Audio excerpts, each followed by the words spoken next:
Se você está procurando uma forma de aumentar a sua fonte de renda, fica até o final desse vídeo que tem uma super dica para que você ganhe 100% de comissão sobre as suas vendas. Agora assista o vídeo.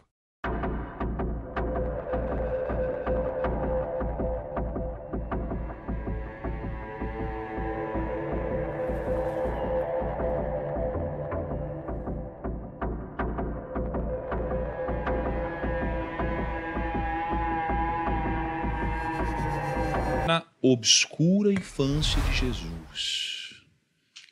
A infância não sei nada. Eu também não sei nada, não. Sei Talvez, nada. talvez saibamos pouca Jogar coisa avião, sobre. não sei, bola de gude. Por que eu digo obscura? Porque a gente tem poucas informações sobre a adolescência, especificamente dele. Então, olha só. A infância de Jesus foi normal para sua época. Tá? A Bíblia diz que Jesus era obediente a seus pais. Ele cresceu em tamanho, em sabedoria e em graça. E Jesus sabia ler hebraico e conhecia bem as escrituras. Isso aqui a gente percebe em algumas passagens. Ele provavelmente recebeu a educação básica que todo menino judeu recebia para poder ler e compreender a palavra de Deus. Jesus era carpinteiro, né? Eu diria como seu pai, mas você falou que ele não era carpinteiro, ele era construtor. É que carpinteiro, na verdade, isso aqui foi uma influência tanto da tradução latina da Bíblia Vulgata, quanto das línguas em inglês. Você sabe que no hemisfério norte, o construtor trabalhava mais com madeira.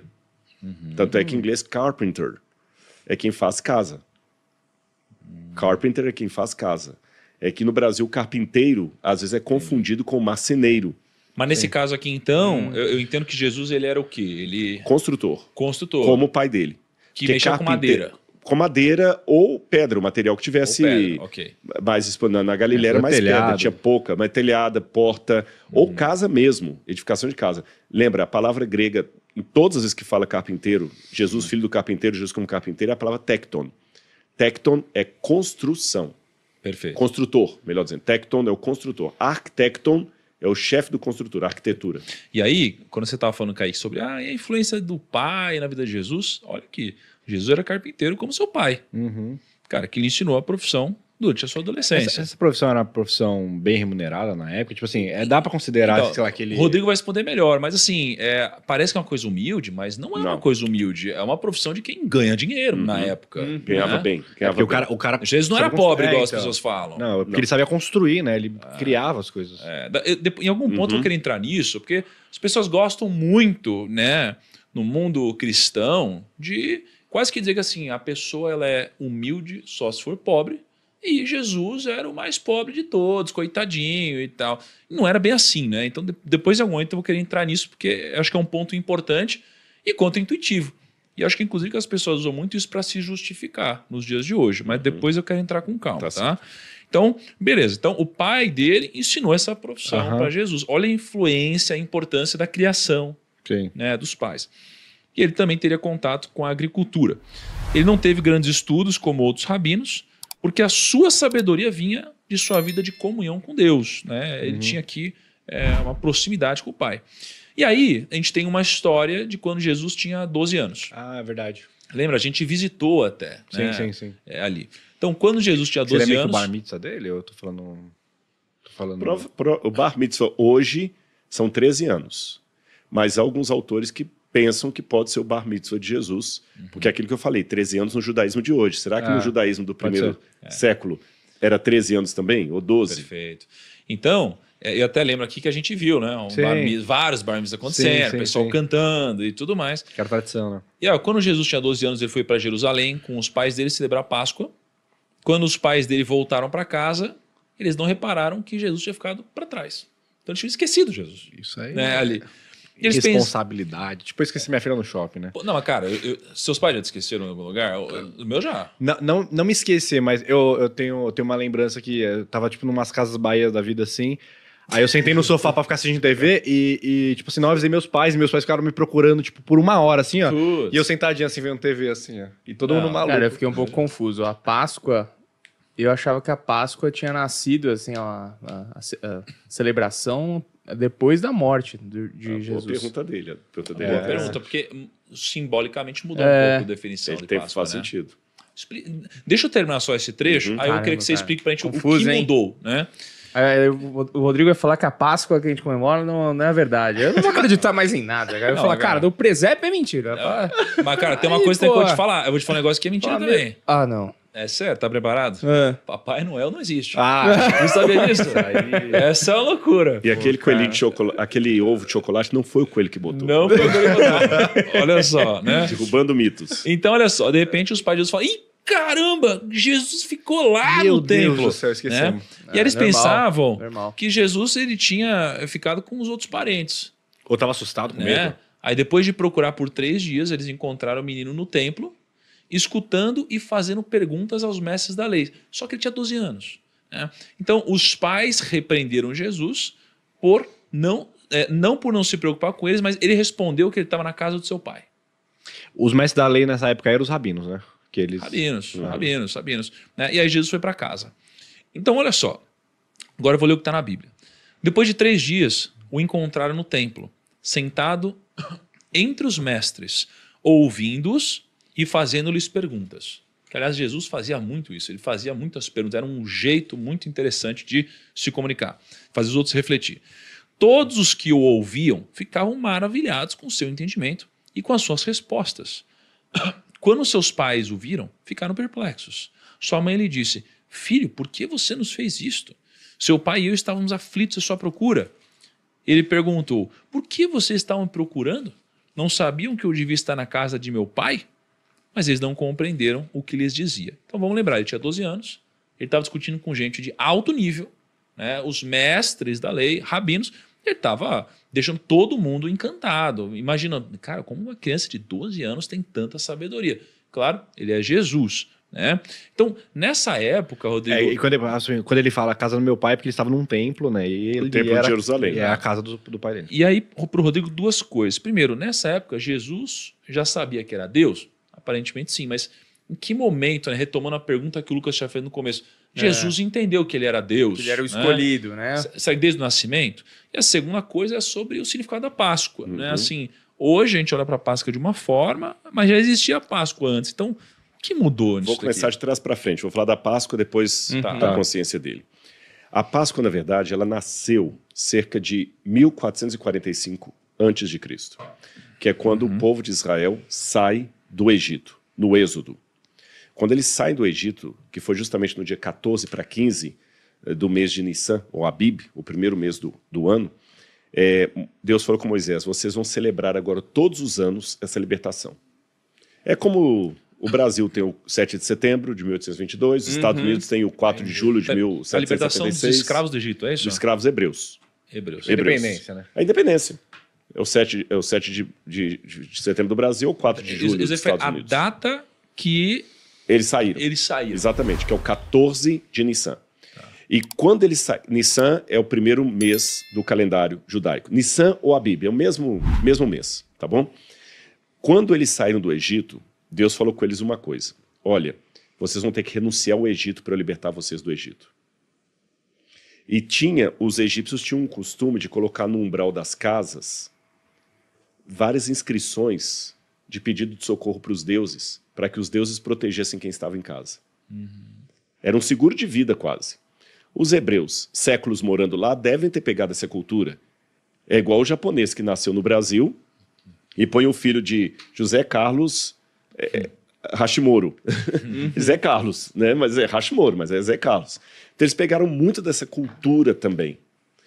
E Deus falou o seguinte: vocês vão matar um cordeiro, vão pegar o sangue do cordeiro e vão passar no umbral das portas de vocês. Ou seja, provavelmente era para cobrir aquilo que dava proteção para eles. Mas isso acontecia antes do momento onde Moisés estava libertando eles? No momento, Moisés falou o seguinte: foi ali, né? Foi ali. Vocês vão preparar que essa noite vocês vão largar o Egito. Então, matem um cordeiro, passem o sangue na porta, porque o anjo da morte vai passar. É meio que para o sangue era para esconder aquelas escritas. Exatamente. Isso, a Bíblia não fala qual motivo. Eu que estou deduzindo pela arqueologia. A Bíblia fala que só mandou passar. Mas por que passar? Provavelmente para esconder isso aí e negar qualquer influência egípcia. E o anjo da morte vai passar hoje. As casas que tiverem sangue, ele vai poupar. Cara, aliás, depois a gente precisa falar sobre isso algum dia, porque É muito assustador quando a gente olha para a diferença de como Deus age no Antigo No Antigo Testamento para o Novo. Esse é um tema legal, Cara, sim. você bota na porta. Se você não botar na porta, já era. Já era. Morreu. Caraca, cara. Isso aí tem naquele Deus abre desenho um do buraco e cai tudo Príncipe do morre. Egito. Príncipe do Egito. Meu, E é aí, assustador. como o anjo pulava, o anjo da morte, pulava as casas que tinham o sangue na porta, a palavra pular em hebraico é pesar, passar por cima. Então, olha, aqui estão as casas, tá certo? Aqui está o sangue, aqui não está, então eu pulo daqui para cá. Mato esse, poupo esse. Pesar, passar sobre, pular. E a partir dali, todos os anos eles deveriam celebrar a Páscoa no dia 14 para 15 de Nissan. Como a gente faz hoje, a Independência Americana, 4 de julho, 1776, 22 de outubro, 7 de setembro de 1822. Pronto, simples assim. Com o passar do tempo, Jerusalém construiu o primeiro templo de Salomão. Aí tomaram uma nota. A Páscoa só pode ser comida em Jerusalém no templo. O cordeiro só pode ser sacrificado lá. Tinha uma coisa muito importante que eu esqueci. Quando eles saíram do Egito, não foi só para matar o cordeiro. Deus falou o seguinte: vocês vão comer pão sem fermento, porque tem que comer com pressa, e todos os anos vocês vão comer ervas amargas na Páscoa para lembrar de onde você saiu. Sim, verdade. E os pais vão sentar com o filho na mesa, o judeu faz isso até hoje. Vai comer o pão sem fermento, vai comer a carne do cordeiro e vai contar para eles que nós somos escravos no Egito. Que é uma experiência de vida muito interessante. Por mais que você se torne, sei lá, o dono da maior empresa, é interessante você mostrar para os filhos as origens. Mesmo que você já tenha nascido numa situação financeira melhor do seu avô, falar assim: olha, o nosso bisavô começou tudo isso vendendo doce e nós honramos esse bisavô, porque nós temos o que temos porque ele começou a ter uma ideia lá atrás. Então o judeu fazia isso. Nós somos um povo livre hoje, mas nossos ancestrais foram escravos. E não desistiram de viver, porque se eles desistissem de viver, eles não tinham nos gerado. Isso é legal. Aí, todo ano, então, as famílias vinham para Jerusalém para celebrar as festas religiosas. Como o católico, que vai em romaria para Aparecida do Norte, o muçulmano, que faz peregrinação para Meca. Então, o judeu também ia para Jerusalém. 3 festas principais eles iam. A festa da Páscoa, a festa do Sukkot, que é a festa dos tabernáculos, e a festa das semanas. Tá bom? Numa dessas festas, veio a família de Jesus de Nazaré para Jerusalém, porque depois dessa situação toda, é bom colocar esse cronograma, Maria recebeu o anjo em Nazaré, José desce com ela para Belém por causa do censo, Jesus nasce em Belém, fica mais ou menos 2 anos em Belém, José foge de Belém e vai para o Egito, passa aproximadamente 1 ano no Egito, quando ele sabe que Herodes morreu, ele volta do Egito para Belém, só que com medo de Arquelau, filho de Herodes, ele não fica mais em Belém, é melhor enfrentar a fofoca e a desconfiança de Nazaré a ficar em Belém, perto de Jerusalém. Ficou claro isso aí, né? E Jesus, então, é criado em Nazaré. A viagem de Nazaré para Belém dava aproximadamente 3 dias. Então, nessa situação que Jesus se perdeu, eles já estavam quase chegando lá de novo sem ter percebido que o menino ficou para trás. Porque eles demoraram 3 dias procurando. Por que Jesus se perdeu? Vocês se lembram lá no museu do UNASP? A gente tem na entrada ali, não sei se o Thiago vai lembrar, um piso no museu. Sim. Aquele piso foi o seguinte: eu participei de uma escavação arqueológica lá em Jerusalém, o Sefim Project, onde a gente faz o peneiramento de entulhos do templo. E nesse peneiramento a gente encontra muito pedaço de mármore de pórfiro, de calcário cortado em forma de quadrado. E o pessoal da Universidade de Barilã tiveram a ideia de juntar esses cacos e ter uma ideia como era o piso do templo de Jerusalém. Então, aquele primeiro piso bonito que está na entrada do museu ali é exatamente como era o piso do templo de Herodes. Então, era normal uma criança se distrair ali. Só estava acostumada com uma casa de chão batido. Mas não era só uma criança se distraindo. Ele era o Filho de Deus conversando com os doutores da lei. Aí, depois da morte de Jesus, essa celebração da Páscoa, que era eminentemente judaica, para comemorar a saída do Egito, torna-se para os cristãos uma memória da morte dele na cruz do Calvário por nós. Até muita gente fala que a Páscoa comemora a ressurreição de Jesus. Biblicamente, isso não é muito correto. A Páscoa é para lembrar a morte de Jesus, não a ressurreição dele. Porque a Páscoa celebra o cordeiro que foi morto. Tanto é que a gente ia celebrar a nova Páscoa com a Santa Ceia. Então, peraí. Então é porque assim, ó, antes... Muita gente fala assim, o a Páscoa, Pessa, né? então assim, o Pessa que é, aliás, uma das comemorações mais importantes para um judeu. Pessa né? é Páscoa, só o pessoal saber. Então, Pessa comemorava ali o dia onde Moisés libertou os escravos, né? Assim, os escravos não, os hebreus que estavam escravizados ali no Egito. E aí teve aquele momento onde foi instruído que eles pegassem o sangue de um cordeiro e pintasse ali a porta. E aí, quando você fala que, na verdade, a comemoração da Páscoa hoje é a morte de Jesus, na verdade, é a associação entre a morte de Jesus e a morte do cordeiro. Bingo. Que é a mesma coisa. Entendi. Entendi. Por isso que Entendi João agora. Batista, eu vou só adiantar isso aqui, só para ilustração, mas a gente volta na cronologia. Quando Jesus for batizado, só esse detalhe que eu peço licença para adiantar, João Batista, quando vê Jesus passando, ele fala o seguinte: eis o Cordeiro de Deus que tira o pecado do mundo. Ele chamou Jesus de Cordeiro. Você vê só um pequeno parênteses, né? Moisés é lá no Antigo Testamento. Está falando do 1400 anos cordeiro Sim. que aparece lá na frente. Então é mais uma das evidências que estão apontando para esse Exatamente. lugar. Né? Então, tudo o que aconteceu no passado acabava sendo uma grande profecia para Jesus que havia de vir. Agora, quando é que ele tomou a consciência que ele era Deus? Nós não temos um versículo da Bíblia que diga claramente, foi a partir daqui. Mas eu posso ter algumas inferências das passagens bíblicas. Em primeiro lugar, Jesus já sabia que ele era divino pela maneira como ele age no templo. Olha como é que ele vira para Maria e José assim: por que vocês estão assustados? Não convinha que eu estivesse aqui discutindo, cuidando dos negócios na casa do meu pai? Então ele já sabia da filiação divina dele com 12 anos. Pô, será que em algum momento ele não sabia? Acho que essa é uma pergunta, né? Com certeza não. Por quê? Ele é Deus. Ele é Deus, mas aqui que é o mistério da encarnação. Quando Cristo se tornou homem, ser humano, ele não poderia tornar mais ou menos ser humano. Ele tinha que se tornar completamente ser humano. Jesus, diz a Bíblia, o apóstolo Paulo fala isso, ele é semelhante a nós em tudo, exceto pecado. Ele não cometeu pecado. Mas a Bíblia, ela diz que Jesus, né, ele é 100% homem, mas 100% Deus também. 100% Deus. E aí, meu amigo, um dia para explicar isso daqui foi muito difícil. Aí me usaram várias analogias, o ovo, não sei o que lá e tal. Como que eu explico, então, que ele é 100% homem, E que ele 100% sente Deus? tudo que a gente sente, mas ao mesmo tempo também é 100% Deus? Vou te falar como. Vamos supor que eu tenho agora o último modelo do Porsche. O mais caro. Aquele feito sob encomenda, que no mundo só tem 2 exemplares. E eu tenho um deles. Aí, um belo dia, você vai lá no NASP, onde vocês estiveram lá, e me vê subindo a Alameda, num sol quente. Essa época está muito calor aqui, né? Quase 40 graus na cabeça. E eu estou subindo a pé ali, andando a pé. E você fala: Rodrigo, por que você está subindo a pé aqui, rapaz?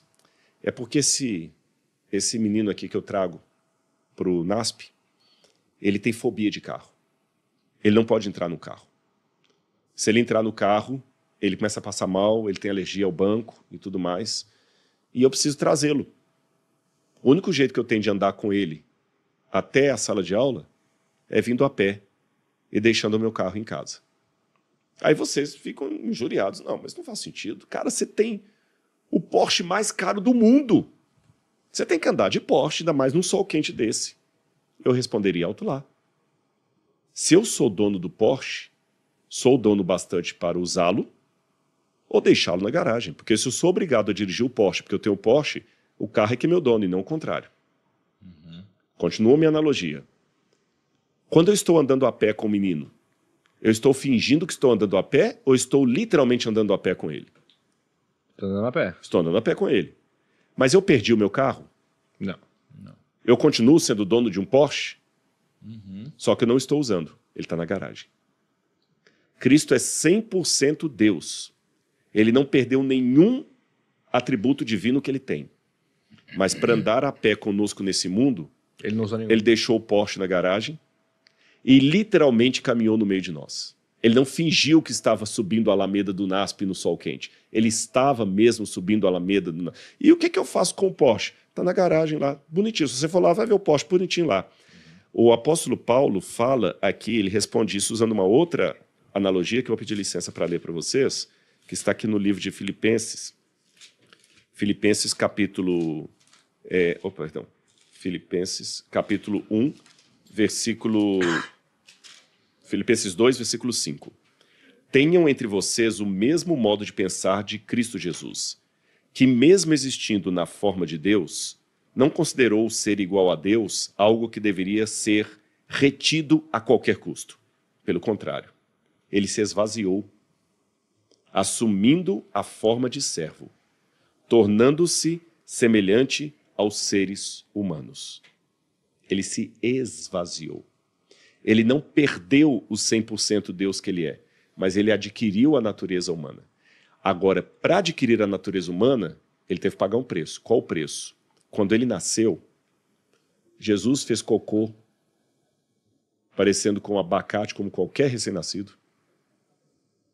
O nascimento de Maria não foi um negócio assim especial no sentido de, como é o filho de Deus, sai uma luz. Não, ele nasceu, sangrou, doeu. Ele deve ter se machucado.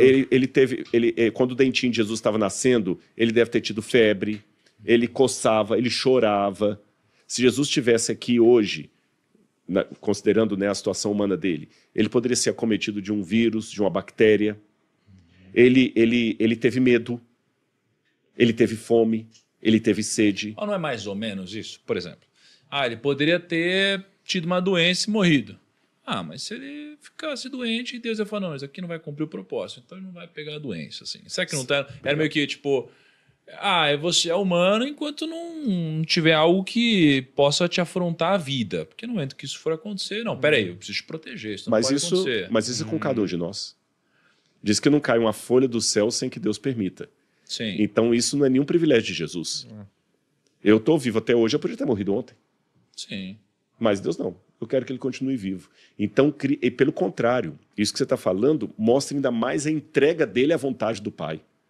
A entrega dele à vontade do Pai. Tanto é que, quando ele vai ser crucificado, ele demonstra que aquela não era bem a vontade dele. Ele fala, né? Pela sua vontade. Ele fala, Pai, então, esse é o único se possível, momento... afasta de mim esse cálice. Isso. Mas se não for possível, faça-se a tua vontade e não a minha. Quer dizer que a dele não era aquela. Daqui viver, a algumas horas, não sei quando, a gente vai chegar nesse momento. Aham. Que o ponto Porque Jesus agora tem 12 anos. Caraca, esse é o único momento que ele sofre, que eu vejo ele sofrendo. Não o único, mas que eu vejo ele muito homem nesse caso. Sabe? Meu Deus, muda. Literalmente Pai, não é né? isso. Pelo amor de Deus, se der, me tira, me livra, né? Enfim. E aí, vamos lembrar que estamos na primeira parte. Mas ele tem eu 12 não anos. terminei a resposta. Opa. Nessa questão, então, dele estar 100% homem, repetindo, deixando o carro na garagem, então ele está andando a pé, sentindo o sol quente, a alameda, a perna doendo, ele está andando a pé.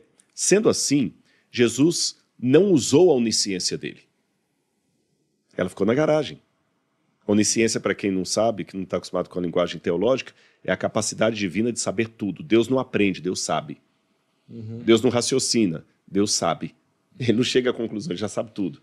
Mas para se tornar homem, ele pegou essa capacidade dele e deixou em stand-by. Deixando em stand-by, Jesus teve que aprender, como qualquer criança. Então, é interessante que, embora a Bíblia demonstre que ele já tinha a consciência de ser o Filho de Deus aos 12 anos, ele não tinha todos os detalhes, porque a onisciência dele ficou guardada, ele esvaziou. Então por isso ele perguntava e tentava estudar. E quem deve ter dado os primeiros testemunhos de quem ele realmente era? Maria. Maria e José.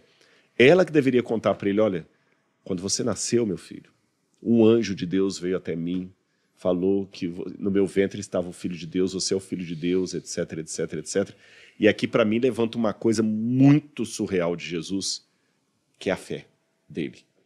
Porque ele teve que aceitar todo esse testemunho de Maria pela fé. Ele não tinha evidência externa alguma.